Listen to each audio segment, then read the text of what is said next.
So what exactly is this brightly colored, bouncing thing? Actually, it's that hard to believe anyone takes that seriously. Today, we're going to talk about this thing called the slime. Its fame and history in gaming are undeniably extensive.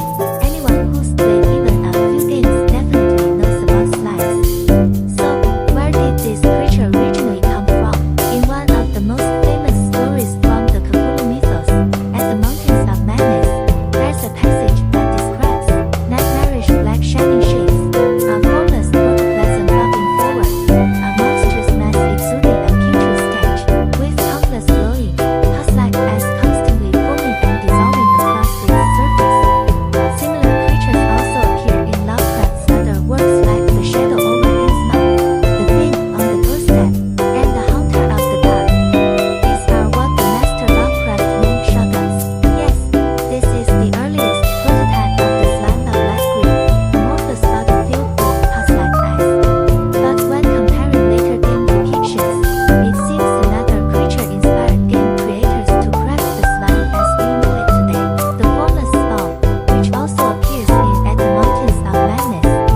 As their name suggests, the formless spawn are rubbery entities of black, viscous substance.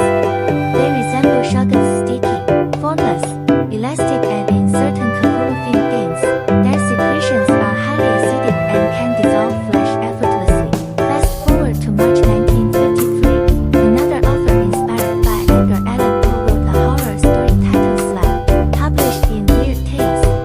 Unfortunately, Weird Tales folded in 1954, making the original text hard to find today. But according to fan lore and wiki summaries, this creature named Slime already bore the core traits of modern slimes: a sticky, shapeless black entity that devours anything indiscriminately yet is intensely aggressive. It was precisely this author, Joseph Payne Brennan, who solidified the name and core concept of the slime through his story. Following Brennan's literary creation, Slime's first game appearance emerged in Dungeons & Dragons D&D. In 1974, when creating the D&D world, the designers introduced the creature called the Green Slime.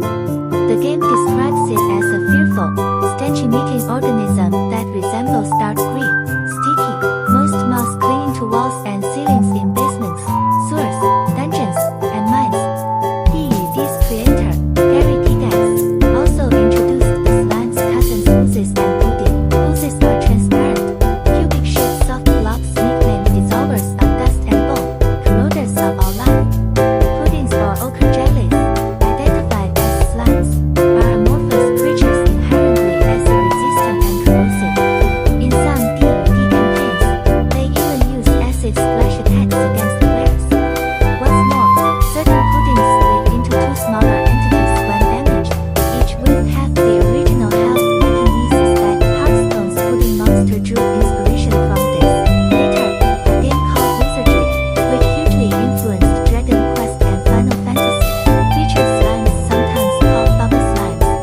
This game cemented the modern perception of slimes: sticky, incredibly weak beginner monsters exclusive to the starting zones. Beyond standard slimes, Wizardry spawned varieties like acidic slimes and poisonous slimes. If you think about it, slimes seem to split into two archetypes: one a grotesque, horrifying mud monster, the other whimsically soft and cute. After evolving through several iterations, Dragon Quest, a classic RPG heavily inspired by Wizardry, catapulted slimes into mainstream gaming culture. Creator Yuji Horii, a devoted Wizardry fan, drew slime inspiration from it. Horii then handed the concept of form originally resembling literal sludge to Akira Toriyama, yes, the legendary artist behind Dragon Ball, who was then designing Dragon Quest characters. Toriyama took one look at this pile of slime and got a headache. He thought, why not just make it cute? With a few strokes, he shaped its body into a teardrop form, dyed it blue, and gave it a friendly smile. And thus, the adorable slime was born. Yuji Horii later explained, perhaps because they're the first monster players defeat, easy to overcome yet irresistibly charming. Human characters vary across games, but slimes remain. To this day,